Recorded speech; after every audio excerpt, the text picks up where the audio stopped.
Halo Gunarwan dan Gunarwati sekalian, ketemu lagi ya di channel saya Gunar Os. Dan ya, hari ini kita akan masuk ke segmen sepekan Arsenal ya, dimana ya saya mengumpulkan berita-berita untuk Arsenal dan Liga Inggris dan ya sepak bola secara umum, tapi terutama lebih ke Arsenal ya untuk seminggu ini. Ya ini saya ada beberapa berita menarik yang ya tidak berlama-lama, yuk kita bahas saja langsung ya. Iya, yang pertama ini hasil pertandingan Eropa ya, yang klub-klub Inggris tidak terlalu bagus. Ya, Arsenal ditahan imbang oleh Bayern Munchen ya, 2-2. Manchester City juga seri melawan Real Madrid 3-3. Liverpool, nah ini yang paling mengagetkan ya, Liverpool dibantai oleh Atalanta 3-0 di Anfield. Lalu Leverkusen, ini Bayer Leverkusen menang 2-0 dari West Ham. Untuk yang dua pertandingan terakhir ini Liverpool dan West Ham ini dari Europa League ya. Sedang Arsenal dan Manchester City dari Champions League. Ya memang masih ada leg kedua sih, cuman ya ini menurut saya agak mengecewakan sebagai fans Liga Inggris ya, tidak ada satupun yang menang kita dari Liga Inggris untuk Champions League dan Europa League di leg pertama. Masih ada leg kedua yang saya yakin ya Arsenal dan Manchester City mungkin bisa ya untuk tembus ke semifinal. Ya, saya berharap untuk Arsenal dan Manchester City bisa lolos ke semifinal gitu ya. Jadi biar nanti kita ketemu lagi Manchester City gitu kan. Lalu untuk Liverpool ini yang mungkin agak berat ya karena ketinggalannya 0-3. West Ham juga agak berat ya. Cuman masalahnya West Ham abis ini ada untuk leg kedua ada di kandang mereka. Jadi ya masih ada harapannya masih cukup bagus lah untuk West Ham ya. Ketinggalannya hanya 2-0. Ya bukan hanya sih ya, tapi ya masih bisa ngejar lah secara teori. Sedang Liverpool ini yang paling berat ya menurut saya. Karena untuk leg kedua nanti ada di kandangnya Atalanta ya, dan mereka harus mengejar ketertinggalan 3 gol.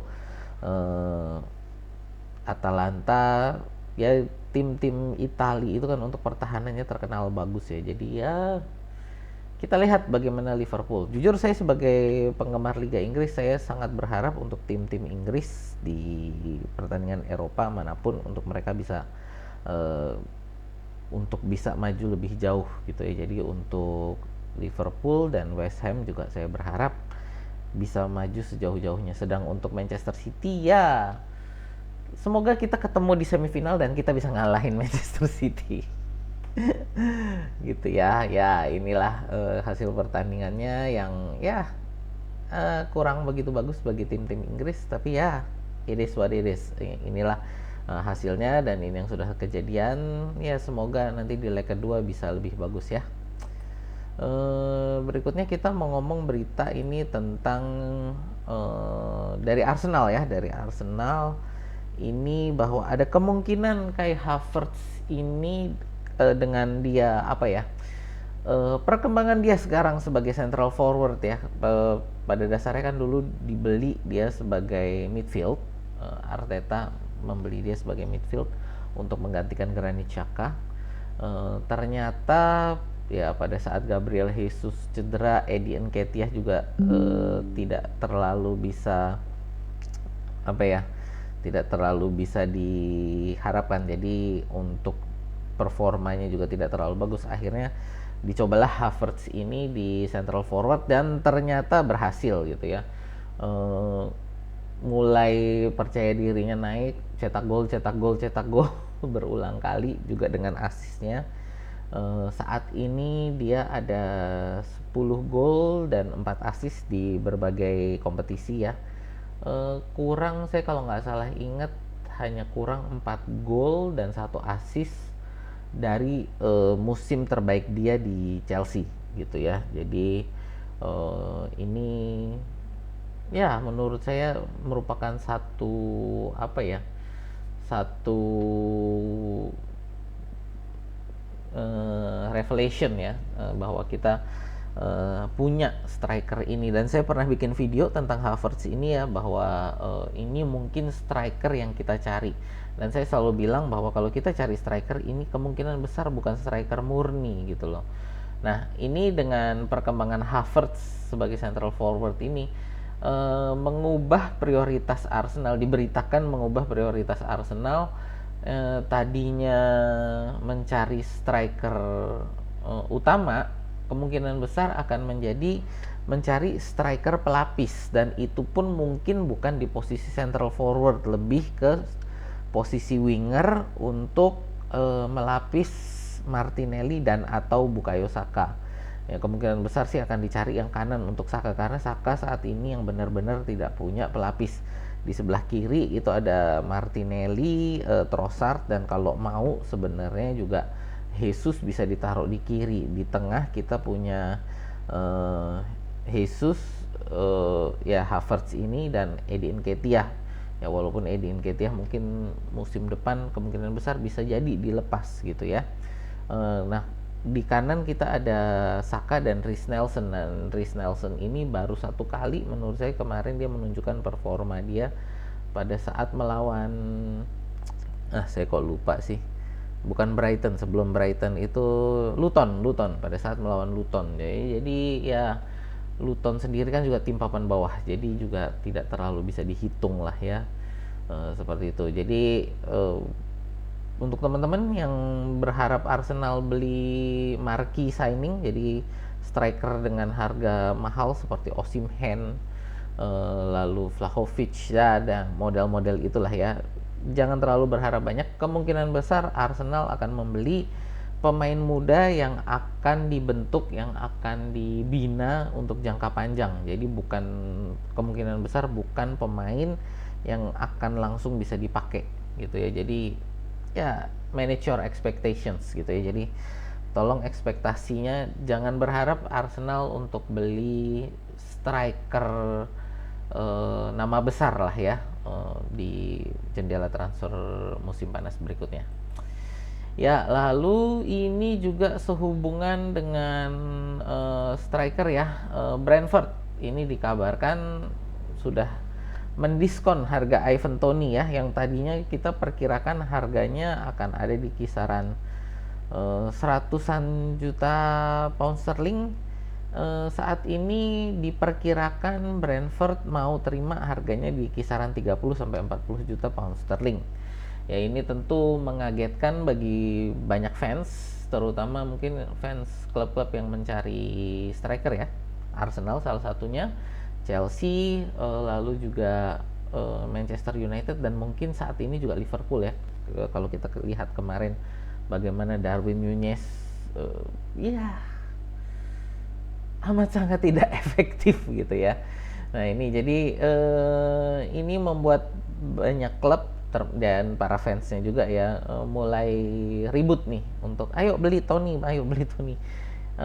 Cuman ya kita juga harus lihat kenapa nih Ivan Toney kok harganya sampai ngedrop begini. Ini pemain yang dikenal lumayan bagus, bisa mencetak gol, EPL proven, dan ya ini apa ya, Inggris juga bukan sih? Nggak tahu deh, lupa nih. Cuman jadi ini Ivan Toney kayaknya orang Inggris juga, jadi hitungannya ini enggak ya, hitungannya homegrown, kayaknya hitungannya harusnya homegrown Ivan Toney.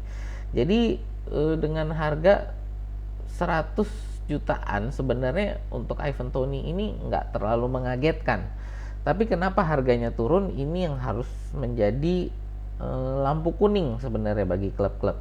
Yang pasti kalau dari Arsenal ya, dari Arsenal beberapa minggu yang lalu lah ya, pada saat kita melawan Brentford sendiri gitu ya, setelah pertandingan itu diberitakan bahwa para petinggi Arsenal ini nggak terlalu srek dengan Ivan Toney. Tidak sreknya di mana?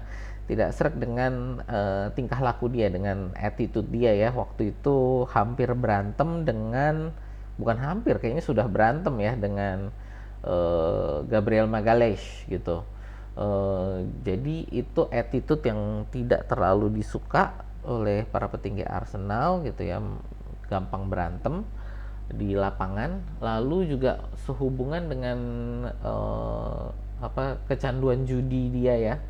Jadi kecanduan judinya ini juga menjadi satu masalah.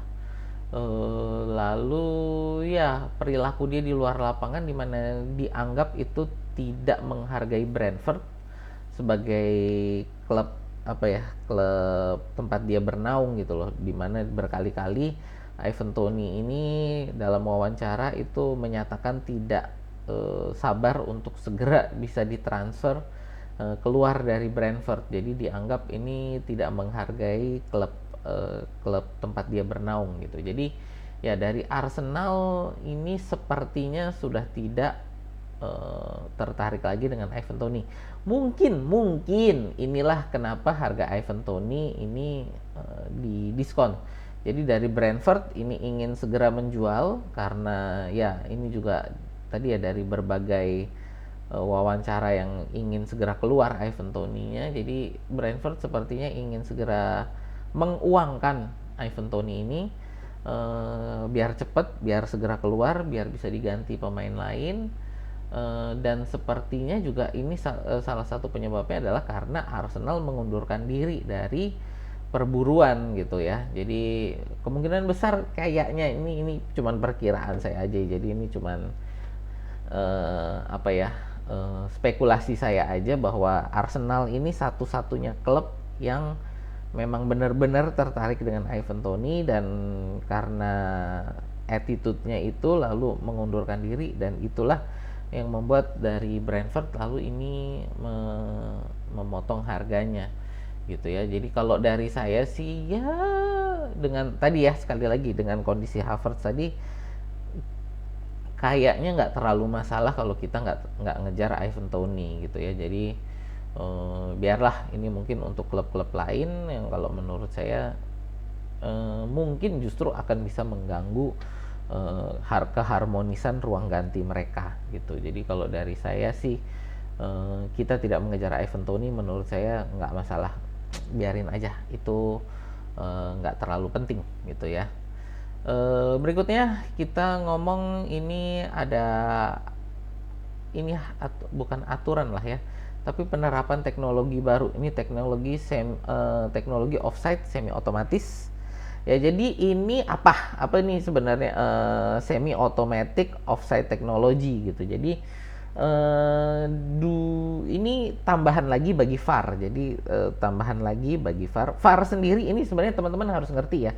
VAR sendiri ini bukan teknologi dalam artian bahwa VAR ini sebenarnya wasit. Jadi VAR ini adalah orang gitu. Jadi kalau wasit dalam sepak bola saat ini ada 3 jenis. Wasit lapangan, 4. Wasit lapangan, wasit di pinggir lapangan, lalu ada penjaga garis, dan keempat ini adalah VAR. Jadi VAR ini wasit. Jadi VAR ini bukan teknologinya, VAR ini adalah orangnya. Ya, jadi teman-teman harus perhatikan bahwa VAR ini orang. Jadi VAR ini bukan teknologinya. VAR ini orang. Jadi wasit keempat di dalam satu pertandingan sepak bola. Nah, VAR ini video assisted referee. Jadi wasit yang dibantu oleh teknologi video. Nah, ya. Nah, semi automatic offside technology ini akan membantu VAR lagi gitu ya, di mana saat ini untuk kejadian offside itu VAR itu wasit VAR ini ya, wasit VAR ini yang menggambar garisnya secara manual. Oke. Jadi wasit ini yang akan menggambar garisnya secara manual, lalu menginformasikan kepada wasit di lapangan apabila itu terjadi offside atau tidak gitu ya. Nah, semi automatic offside technology ini dia akan menggambar garis offside-nya ini lalu menjadi otomatis gitu ya. Jadi bukan lagi wasit VAR yang menggambar garisnya, tapi teknologinya ini yang secara otomatis dia yang akan menggambarkan garisnya. Ya, jadi diharapkan untuk offside-nya ini untuk membuat keputusan offside, satu bisa lebih cepat, kedua lebih konsisten gitu. Jadi beberapa kali kan kita di sini teknologi VAR ini bukan teknologi video yang digunakan oleh wasit VAR saat ini, karena gambarnya manual itu tetap ada keputusan-keputusan yang kontroversial dan tidak konsisten. Jadi menggambar garisnya masih kurang konsisten gitu, karena yang gambar garisnya masih manusia.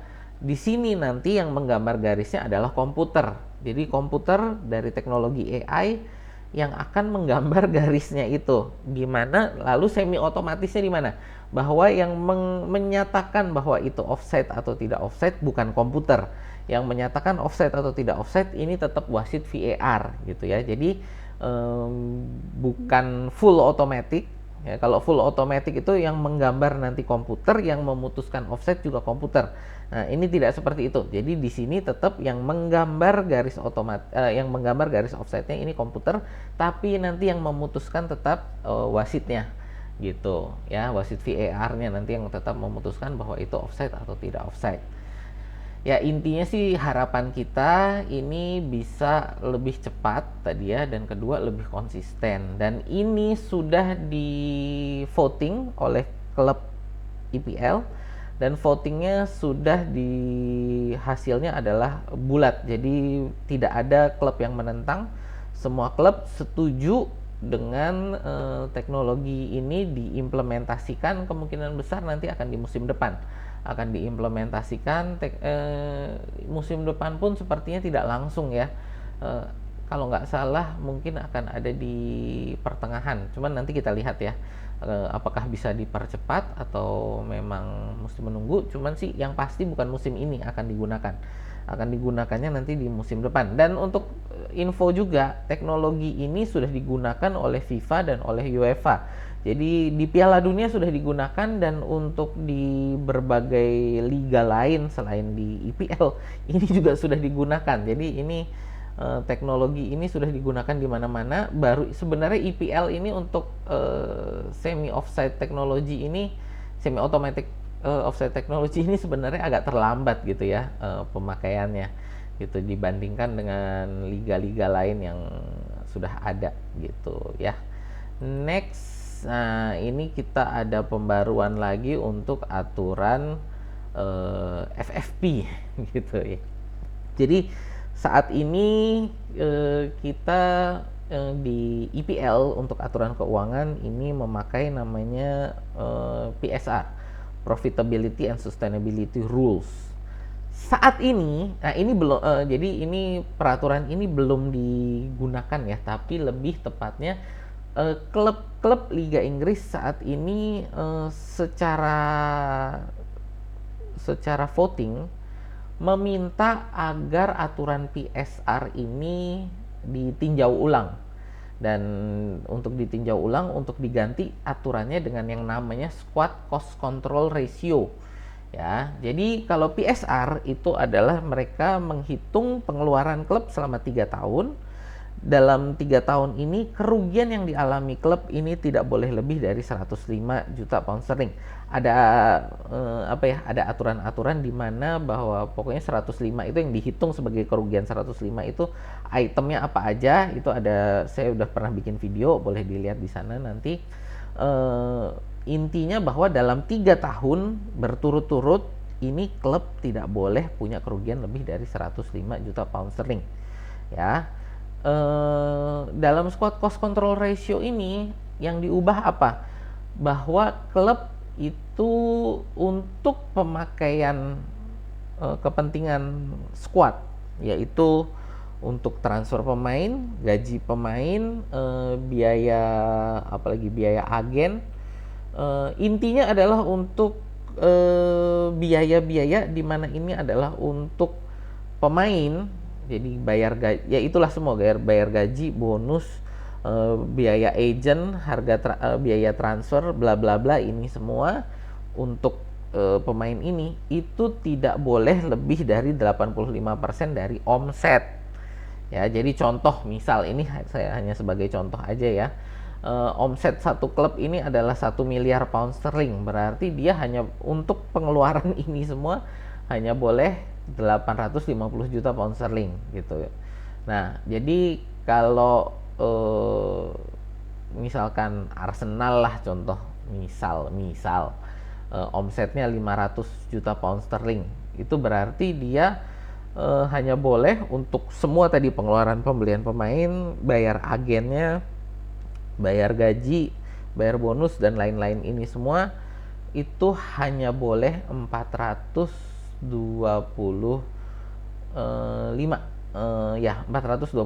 juta pound sterling untuk itu semua. Nah, ini lebih, sebenarnya kalau saya bilang lebih longgar ya dibanding PSR, karena PSR ini ketat banget dengan 105 juta pound sterling, itu mepet banget. Akibatnya apa? Di jendela transfer musim dingin kemarin, klub-klub IPL nggak ada yang beli pemain gitu ya. Jadi itu di situ satu yang mungkin itu membuat klub-klub ngerasa bahwa nggak seru nih, nggak engagement fans kepada klub-klub dan kepada IPL agak menurun karena itu gitu kan. Nah ini makanya yang mungkin mau coba dikurangin. Yang pasti ini belum diimplementasikan, baru klub-klub ini mau ngomong kepada IPL untuk meninjau ulang aturan PSR. Kalaupun misalkan saat ini disetujui nih aturan squad cost control ratio ini ya, ini tidak akan langsung berlaku musim depan. Jadi PSR-nya sendiri musim depan masih akan berlaku, masih akan diperhitungkan, di mana lalu squad cost control ratio rule-nya ini akan menjadi aturan bayangan yang belum diterapkan. Yang baru musim berikutnya lagi dia diterapkan dan PSR-nya dihilangkan gitu ya. Jadi kayak ada masa transisi di mana ini sudah dipakai tapi tidak di enforce, tidak ditegakkan, hanya untuk sebagai aturan bayangan aja baru musim depannya. Dan ini pun tidak akan tidak akan menghilangkan pengurangan poin ya. Jadi dari berita yang saya baca, pengurangan poin ini tetap akan menjadi hukuman yang dipilih gitu ya, hukuman yang dipilih karena ini yang lebih efektif gitu ya, bukan denda. Kan kemarin sempat ada berita tentang luxury tax ya, jadi bukan itu yang akan diterapkan, tapi lebih ke tetap akan lebih mengarah ke pengurangan poin gitu ya. Nah perkembangannya bagaimana ya kita ikuti aja nanti ke depannya gimana gitu ya. Ini sih jadi berita-berita untuk pekan ini ya, yang saya harap ya ini menjadi ya juga wawasan baru lah ya bagi teman-teman. Jadi ini berita-berita dari IPL dan dari Arsenal, ya semoga juga membuka wawasan baru dan ya jadi info juga buat teman-teman gitu ya. Ya itu aja sih dari saya teman-teman. Kalau ada tanggapan tadi tentang aturan-aturan tersebut, tadi juga tentang Kai Havertz, tentang Ivan Toney, ya itu boleh tulis di kolom komentar ya di bawah pendapat teman-teman tadi tentang berita-berita tersebut. Kalau teman-teman suka berita-berita atau konten-konten tentang Arsenal dan IPL semacam ini, boleh yuk di like, share, dan subscribe. Itu aja ya dari saya. Terima kasih. Sampai jumpa di video kita berikutnya.